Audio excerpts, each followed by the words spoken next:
There we go. So I'm going to be one of those people who speaks from notes as well, because like Hannah, I'm better at writing things down, and I otherwise will just waffle, and you're going to definitely get a good dose of that here. So I wanted to talk a bit about ghosts, particularly where they kind of appear in our daily interaction with data and where sort of mythologies and stories are built around them. So I guess it's good for me to start by talking about what I mean by ghosts, and it's not this one or this one, sorry. But I see ghosts as a metaphor to thinking about sort of the prejudices and non-neutrality and subjectivity of technology and systems. In order to kind of explain and understand things that are really difficult for us, we often reach for things that kind of help us explain it. And trying to find logic in illogical systems is something that I'm really interested in, particularly when it comes up to things like artificial intelligence and machine learning, which we're kind of seeing as a projection from what's happening with data. Jeffrey Sconce, who wrote a brilliant book called Haunted Media, he tells the story of a house perpetually haunted by radio signals and of a woman who fainted one morning in the bathroom after her mirror greeted her by saying hello, which is kind of strange. This was in the early days of radio, where kind of what had happened basically was that the lead in the glass in the mirror had served as an antenna for the radio station that was nearby. But of course she didn't know that. She just thought someone was talking to her. And that kind of, she went for the nearest available thing, and that must be, oh God, my house is haunted. And I think people were just shouting the news at her, and no one really wants that. Because that's kind of what happens when you have that expectation problems, because we assume that objects have limitations and functions that we understand. But when they kind of are challenged by an unexpected circumstance, everything kind of goes up in the air. You can certainly talk to a mirror, but you don't expect it to talk back. We've kind of learned about systems and how they work in a very particular way, and obviously designers and developers are very used to kind of solving a problem through a series of stages or figuring out a way to solve a problem and do a particular thing, but often that cannot be the case, especially when things become more complex or more kind of further away from us or less easy to sort of understand. And this happens a lot with our expectations and interactions with data, second by second. And Bruno Latour, whose graph I've stolen from one of my colleagues, because he did a much better, less crap version than I did. Basically, we can see what goes in and what comes out, but it's incredibly difficult to know what's happening because it's completely opaque. That's why it's called the black box. And my Haunted Machines co-curator, Tobias Revel, who I work with quite a lot on this, kind of offers an adaptation of that, which is kind of applies to when you have the Internet of Things, online services. There's actually many different inputs and many different outputs. It's not just one, and that again kind of becomes hugely complicated.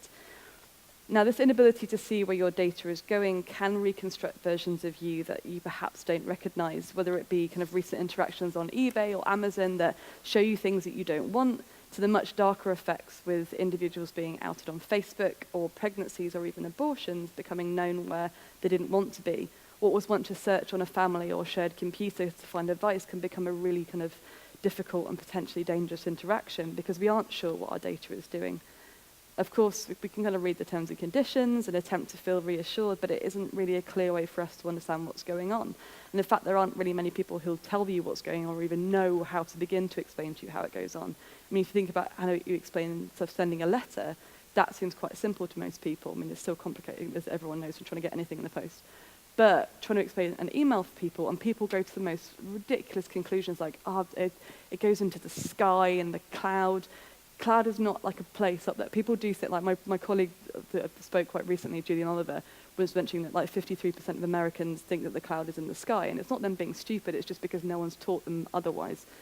But what happens when you kind of put your personal data into this, it kind of gets churned in that loop and becomes sort of kind of decontextualized and reappropriated in different ways, and which is kind of what Lisa Gittelman, who's an amazing sort of data theory person, if you're ever even remotely interested in reading books about sort of theories of data, talks about it as being the data program data cycle. It kind of goes round and round and round and gets changed in different ways we don't really realize. So we tell ghost stories, things that go bump in the night that are often as magical or fantasy filled as people maybe in the 1800s when they had ghost stories to go to around things like electricity. But they're just as powerful and worth listening to.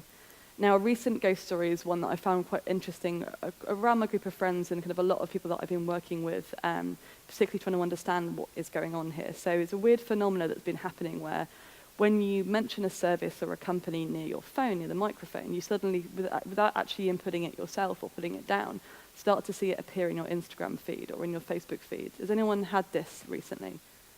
There's like loads of people. It's great. But I have been testing it, and like I don't think this is as obvious as we think it is. But the the thing that's the most important to take from this is the feeling that we think it's happening. We don't know if that is, because Facebook is saying that it's not really happening, but the actual sheer feeling of thinking that you're being haunted is really important, because it means that something's not quite kind of going on there. Sarah Watson kind of mentions this quite a lot. She's a technology critic who wrote a really great thing called Constructive Technology Criticism, and she kind of unbundled the fact that even if it doesn't, we don't know whether it is or not, that it feels it is difficult. Supposing that Facebook is listening shows how looking into these kind of otherworldly powers they might have as ghosts might help us think critically about what could be achieved and the politics of the organization, especially when we become quite enmeshed with the technologies that we kind of use every single day. No one does really know what's happening. And it's particularly interesting to understand this dynamic when we think about how algorithms are applied and then kind of further how artificial intelligence is applied. The difficult thing is when stuff like this happens. So in 2016, ProPublica published a report that outlined how algorithms trained on historically racist data sets were being used to determine the reoffence risk of those in the criminal justice system. I haven't got a pointy thing, but on the left is a man with a far lower risk score than the man on the right, yet the prior offences are way worse in scale. And this disparity was evidenced over and over again, disproportionately affecting black identities over their white counterparts. And here we see a ghost where when we kind of implement a system, we can't separate ourselves from it. We and our politics and problems are still haunting them. Algorithms can only use the data that we give them, so if that data does have prejudices and biases, then they will get baked into the systems by the creators or the institutions, even if they think they're not deliberately doing so. And I'm not going to kind of hesitate to say that I don't think everyone's evil, but sometimes it's very hard for you to see where something that you think is okay isn't okay. And just because machine learning is more sophisticated doesn't mean that we'll assume that this will do this better. It can only kind of take from what we give it and only finds the most efficient way to try and do that, as we've seen with kind of the two Facebook bots trying to talk to each other. But efficient doesn't mean fair. And this is kind of objectivity, and kind of when I say objectivity, I mean you thinking that it's not got those kind of emotions and biases and prejudices, is happening with things like this horrifying report on the left, where AI researchers recently found they could identify sexuality by putting a series of faces into a machine learning system, and it was accurate. Oh, I wouldn't say accurate, like 65% accurate. But the fact that this research is being done is terrifying, because we're trying to apply machine learning and apply kind of artificial intelligence without actually realizing what it does. And it's no different from what happened in the 1800s, where people measured criminals' heads and faces to figure out whether, people to see if they'd be kind of at risk of being criminalized. And people were jailed for this, because their face and their head was a bit weird shaped. There were real life consequences to this. And the thing with this one on the left is the fact that people will get hurt as a result of this. I mean, I'm not even going to go into, I've got no time, the recent Facebook revenge porn thing they're trying to solution, or kind of tried to, as a solution, where they ask you to submit naked photos into machine learning systems. But anyway, so we need to find a way of talking to ghosts. That's basically kind of what my point is. Because this is not good designers.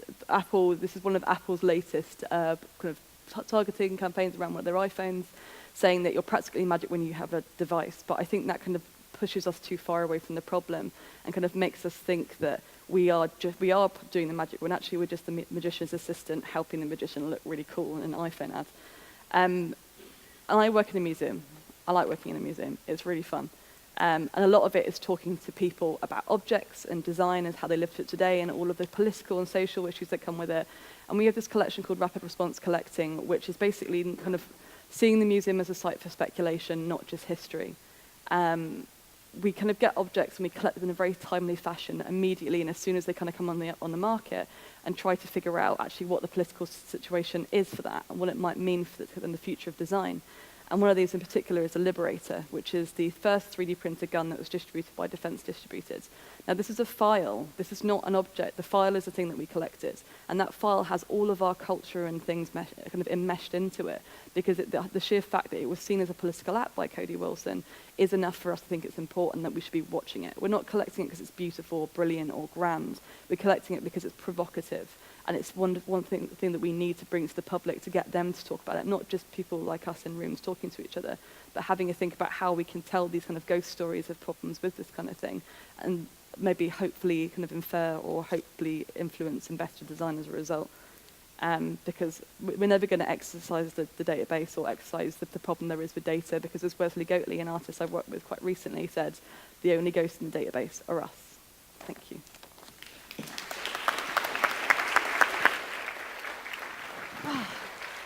Rush through that, sorry. Wow. Okay. Some heavyweight material at a fast pace. So I'm going to try and do my best to sort of keep up. The first thing that struck me as monumentally important that perhaps we're just not doing at all was when you described how utterly inappropriate it was to apply machine learning to a certain type of problem. In this case, physiological signs of sexuality. There's always been ethics and technology committees. I don't know how effective they've been in history. And we're starting to see roles like ethicists in algorithms. What can individuals do to stop policing themselves about what's appropriate? It's a good question, because it's quite difficult, and often I do have that worry that it becomes an individual's burden, but if you're not in a structure that supports it or allows you to kind of talk about it or collectively talk about it with an organisation, it can kind of just feel like you're kind of hitting up against the wall. And I've been in that situation in the past where you're kind of going like, this is crazy, why are we doing this? And they're like, oh, but because the client wants it, or this person wants it, or and I used to work in futures before I worked at the museum, and a lot of the time we have people kind of saying, just give us a shiny future, just give us the thing that's there. But actually we realise it is a structural change, and like with the artificial intelligence researchers, you kind of have this thing in science where it does think that it's often like trying to solve a problem, and it's very, very clear, and this knowledge needs to be known, and it often doesn't really think about actually the kind of wider applications of it. But that's not really their fault, because that's what they've been trained to do. It's more sort of the kind of universities and the structures that are allowing this research to happen that is going unchecked. So it's a difficult thing for an individual to do, but what I can definitely kind of say is find a community of people who are also thinking about it. They can help you empower to find the right things to talk about and the right tools and that kind of thing. And speculative futures for me, I mean, we talked about it a little bit earlier, but the idea of creating narrative futures to try and help people kind of see a little bit better was quite helpful for me. And obviously with the museum, you are constantly creating futures.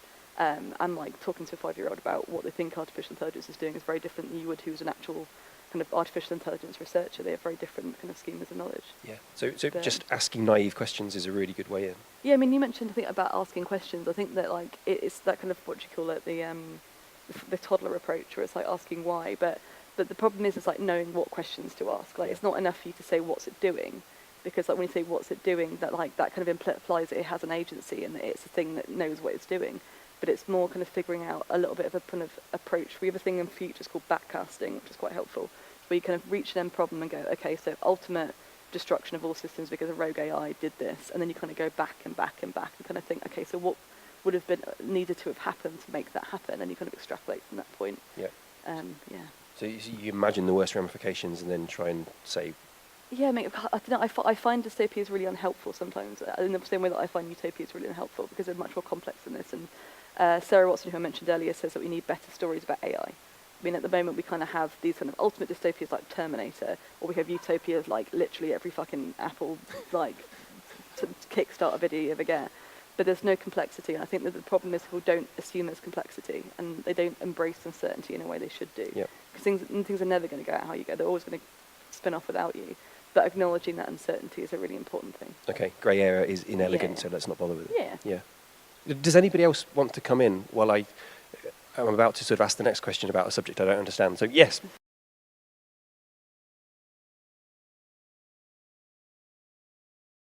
Oh God, it's a collective fight. It's not an individual. I mean, like, I'm very lucky that I've been given the audience that is the Great British Public. Thanks, Victorian Albert Museum. But the issue is like you're right. Like that happens all the time, because it's not because people are inherently bad. It's because they are the ones who are to do the good. And it's like, I know all these things have failed, but I can do it better. Like, I'm going to race it. It's a kind of Elon Musk approach, even though Elon Musk is becoming a little bit more curmudgeonly as he gets older. I think it's because he's realised people aren't giving him the money that he needs anymore. But it is that issue about it's not that you're telling people they can't have nice things and that they aren't the ones who are brilliant, but it's kind of getting them to just second guess and to think. And this is why I kind of meant about the ghost stories. Like sometimes it's easier for you, rather than saying to someone, "This is terrible, you're going to kill people," just kind of get them to think about it in a different frame. So this is why storytelling is really interesting, and using ghost stories and going, okay, so what could go wrong and how can we frame this in a different way? And then you kind of go, okay, that's probably not going to happen, but it does indicate a few things that we might not have seen yet. So, I hope I answered it. Thank you. Yes, please.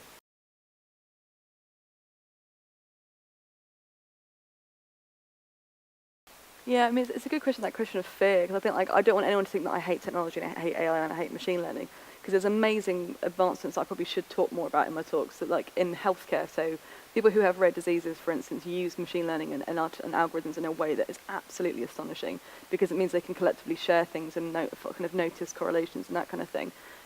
It's just more a case of where you had that kind of very techno-solutionism of the idea of every tech will save us, I think, is the thing that I find problematic. And actually, like, I'm really, really glad that you mentioned the point about literary fiction, actually, because I think that one of the things that kind of maybe doesn't benefit us from an education point of view is, like, you learn tech and coding and science, or you learn the humanities.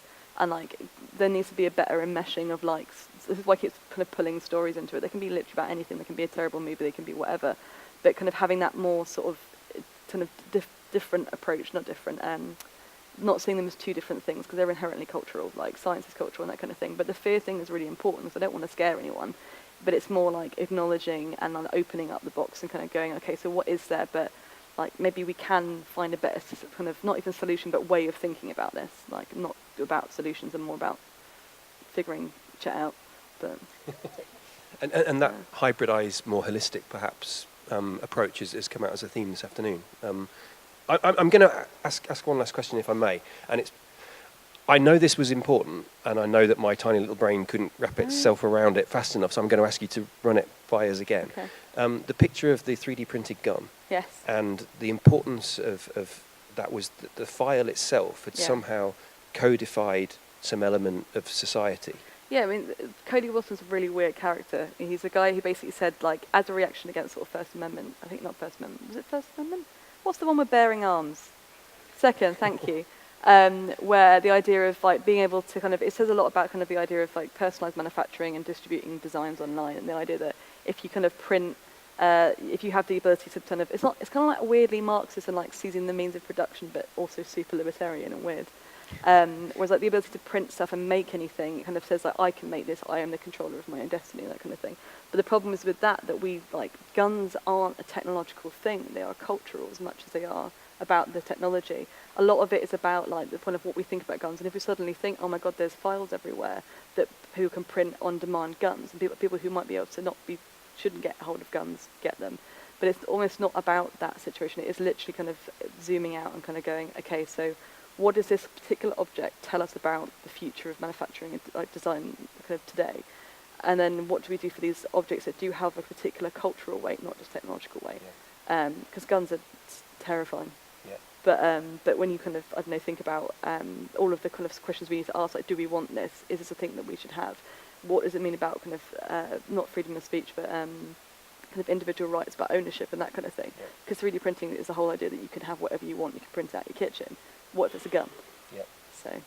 Thank you. So it's as much about what else can be transmitted or what else can be compromised with this kind of dissemination. Yeah. So they're seeing it not as an object, they're seeing it as nothing exists in a vacuum. Everything is associated to everything else, well, not everything else, but lots of things. And we shouldn't just see an object as an object, it's a network. So. Thank you. Anybody else want to have the last question? Yes, please.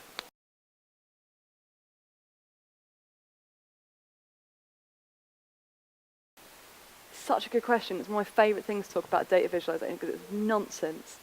It's largely nonsense, because like there's a great graph that two data school students that I saw very recently do, which is showing about the indication of deaths in Iraq, and one of them was like bright red things, everything was terrible, terror agent, and then one of them was this kind of very cool sort of like dripping blue thing. Exact same data sets, different stories were being told, because like data only counts as what we constitute as data, right? What we decide to kind of collect and what we decide to show. And all like authors of data visualizations aren't dealing with objective systems. They're not just like showing the data and saying, oh, I'm just letting the data talk for itself, because you get to choose what's important and what's not important, and who's left out, and that kind of thing. So I think it's really, really important to interrogate that and go, actually, what story are we telling by not showing this stuff? And there's some really great work being done by a group of people that are called critical data aesthetic people. Wesley Goatley is at the head of that. He's amazing. Lisa Gittelman, who I mentioned earlier, There's a bunch of people at the Digital Humanities Unit in Sussex who are doing amazing work on it, so if you want to read more about that, they're doing it much better than I can explain. But yeah, but everything is biased and nothing hurts. Everything hurts. So, okay. Thank you, and thank you for that question as well. Please put your hands together for Natalie. Thank you.